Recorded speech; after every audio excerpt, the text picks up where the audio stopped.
نحمده ونصلي على رسوله الكريم اما بعد فاعوذ بالله من الشیطان الرجیم بسم اللہ الرحمن الرحیم رب اشرح لي صدری ویسر لي امری واحلل عقدۃ من لسانی یفقهوا قولی۔ معزز حاضرین اور محترم خواتین، السلام علیکم ورحمۃ اللہ وبرکاتہ۔ آپ کے علم میں ہے کہ مجھے اس وقت آپ کے سامنے علامہ اقبال کے زندگی کے بالکل آخری ایام میں کہی گئی ایک نظم ابلیس کی مجلس شورا، اس کے بارے میں کچھ باتیں عرض کرنی ہیں، اور اس میں ظاہر بات ہے کہ رنگ جو ہے درس کا پیدا ہو جائے گا۔ یہاں جو شیریں تقریر کا موقع نہیں ہوگا میرے لیے، بلکہ یہ کہ میں وہ مفاہیم آپ کے سامنے لاؤں کہ جو حضرت علامہ کے ان اشعار میں پنہاں ہیں۔ امت مسلمہ کے لیے پیغام کے ضمن میں میرے نزدیک اہم ترین نظم جو ہے وہ ابلیس کی مجلس شورا ہے۔ اس میں ان کے پیغام کا اور زندگی بھر کے سوچ کا جو ہے نچوڑ آ گیا۔ یہ تمثیل کے رنگ میں ہے، اور یہ جو انداز ہوتا ہے شاعری کا، یہ بہت ہی عام فہم بن جاتا ہے۔ اس میں ایک نقشہ کھینچ رہے ہیں حضرت علامہ کہ ابلیس لعین اپنی ایک مجلس شورا منعقد کرتا ہے، اور ابھی اندازہ ہو جائے گا کہ معلوم ہوتا ہے کئی سو سال کے بعد یہ مجلس منعقد ہوئی ہے، اس لیے کہ تقریباً 200 سال کی تاریخ میں جو کچھ واقعات آئے تھے وہ اس میں زیر بحث آئے، اور ایسا محسوس ہوتا ہے کہ ابلیس کو بھی یہ اندازہ ہو گیا تھا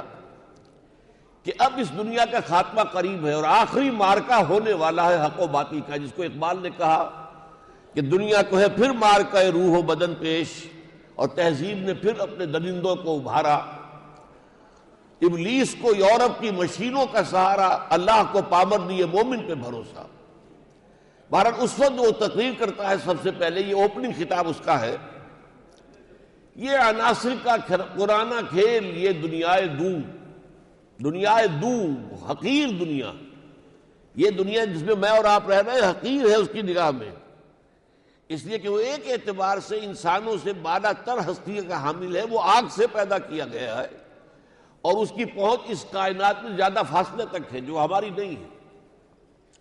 اور وہ اس کو سمجھتا ہے عناصر کا پرانا کھیل، خالص میٹیریلسٹک، یہ عناصر ہی کا معاملہ ہے۔ وہ جو کہا کسی اور جگہ پر کہ زندگی کیا ہے، عناصر میں ظہور ترتیب، اور موت کیا ہے، انہی اجزاء کا پریشان ہونا،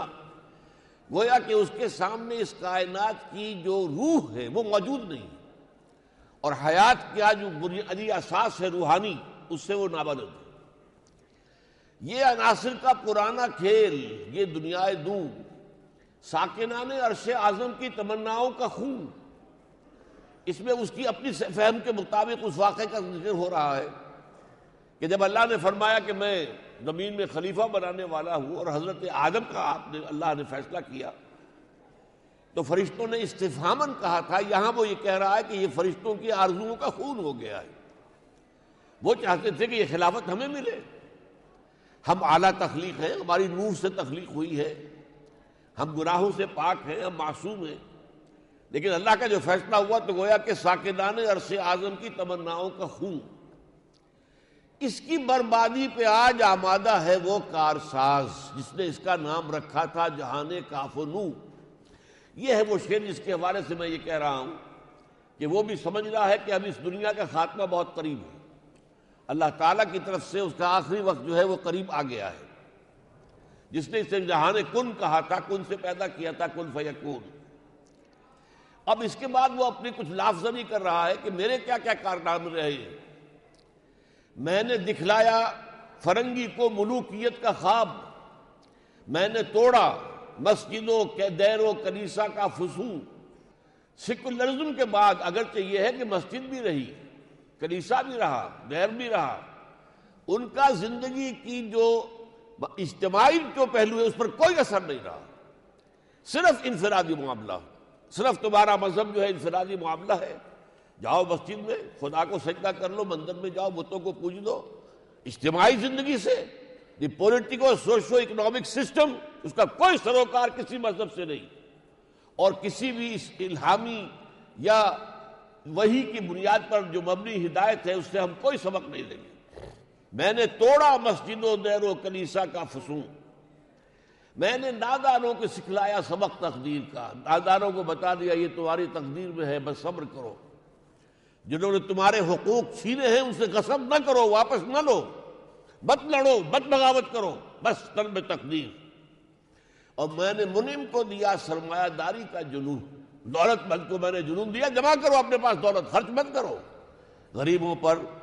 لوگوں پر، ناداروں پر، یا اللہ کے دین کے لیے۔ کون کر سکتا ہے اس کی آتش سوزاں کو سرد، جس کے ہنگاموں میں ہو ابلیس کا سوز دروں، جس کی شاخیں ہوں ہماری آب یاری سے بلند، کون کر سکتا ہے اس نخل کوہن کو سرنگوں۔ یہ اس کا گویا کہ تمہیدی خطاب ہے، اگرچہ اس کے بعد جو مشیر ہے وہ کہے گا یہ آپ نے شورا کا اجلاس جو منعقد کیا ہے اس کا اصل مقصد کیا ہے، وجہ کیا ہے؟ یہاں اس کے تمہیدی خطاب میں یہ بات موجود نہیں ہے۔ اب یہ پہلا مشکل کہتا ہے اس میں کیا شک ہے کہ محکم ہے یہ ابلیسی نظام، پختہ تر اس سے ہوئے غلامی میں عوام، یہ غلامی جو ہے انہوں نے اس کو ریکنسائل کر لیا، ہمارا کام ہی غلامی ہے، کچھ اور رنگ ہو گئے جن کا کام ہے حکومتیں کرنا، تو ہم طلب تقدیر جو ہے ہم اسی پر رہیں گے۔ ہے ازل سے ان غریبوں کے مقدر میں سجود، ان کی فطرت کا تقاضا ہے نماز بے قیام۔ بہت عمدہ تعبیر ہے، نماز میں آپ کو معلوم ہے قیام بھی ہے، رکوع بھی ہے، سجود بھی ہے۔ ایک غلاموں کی نماز در حقیقت گویا کہ مسلسل سجدے ہی میں ہے، ان کی نماز میں سجدہ ہی رہ گیا ہے۔ آرزو اول تو پیدا ہو نہیں سکتی کہیں، ہو اگر ہو کہیں پیدا تو مر جاتی ہے یا رہتی ہے خام۔ ظاہر بات ہے اس سے مراد کیا ہے؟ آرزو، کوئی بلند امنگ ہو، کوئی بلند ارادہ ہو، کوئی بلند اسم العین ہو، بلند مقصد حیات ہو، ادھر انسان سوچتا ہی نہیں، وہ تو صرف یہ ہے کہ اپنے معاشی معاملات ہیں، اپنے دنیا کے معاملات ہیں، آج اور کل کے معاملات ہیں، ان کے اندر پھنسا ہوا ہے۔ تو اگر وہ آرزو پیدا ہو بھی جائے تو ظاہر بات ہے ماحول جو ہے اس میں وہ آکسیجن ہی موجود نہیں ہے جو اس آرزو کو پروان چڑھا سکے اور سپورٹ کر سکے۔ یہ ہماری سعی پہم کی کرامت ہے کہ آج صوفی و ملا ملوکیت کے بندے ہیں تمام۔ یہ ہے بہت اہم بات سمجھنے کی کہ صوفی و ملا انہوں نے ملوکیت کو اب اپنی اگر تاریخ کو دیکھیں تو ہم نے 1300 سال تک ہم نے ملوکیت کے ساتھ جو ہے ریکنسائل کیا، اسے تسلیم کیا، اسے قبول کیا، اس کو قبول کر کے ہی اپنی پوری زندگی کا ڈھانچہ بنایا۔ اور میں تو یہ بات برملا کہتا ہوں کہ ان کے اس ادوار پر خلافت کا اطلاق غلط ہے۔ بنو امیہ کا دور خلافت کا نہیں تھا، بنو عباس کا دور خلافت کا نہیں تھا، خلافت ختم ہو گئی حضرت علی پر یا حضرت حسن پر رضی اللہ تعالیٰ عنہما۔ اس کے بعد ملوکیت ہے، حدیث میں اس کو کہا گیا ملوکیت۔ جو 5 ادوار حضور نے گنوائے ہیں، آپ نے فرمایا پہلا دور نبوت ہے، پھر ایک دور خلافت راشدہ کا ہے، پھر آئے گا ایک کاٹ کھانے والی ملوکیت، ظالم ملوکیت، پھر آئے گا مجبوری والی ملوکیت جس میں حکمران بھی غیر مسلم ہو جائیں گے، کہیں انگریز آ جائیں گے، کہیں فرانسیسی آ جائیں گے، ورنہ پہلی ملوکیت میں حکمران مسلمان تو تھے، کم سے کم برے بھی تھے، اچھے بھی بہت تھے۔ لیکن یہ کہ اس کے بعد یہ ملوکیت کے 2 دور آئے۔ اب البتہ واقعتاً نوع انسانی اس جگہ آ گئی ہے کہ 5ویں دور کا آغاز ہوا چاہتا ہے، اور وہ یہ ہے کہ پھر خلافت علی منہاج النبوہ کا نظام دنیا میں آئے گا۔ لیکن اس پورے دور میں صوفی و ملا ملوکیت کے بندے ہیں تمام۔ اور میں یہاں آپ کو یاد دلا دوں، حضرت عبداللہ ابن مبارک رحمۃ اللہ علیہ یہ تبع تابعین کے دور کے آدمی ہیں، اور ان کا ایک شعر ہے وما افسد الدین الا الملوک واحبار سوء ورہبانها۔ یہ تثلیث جو ہمارے ہاں پیدا ہو گئی،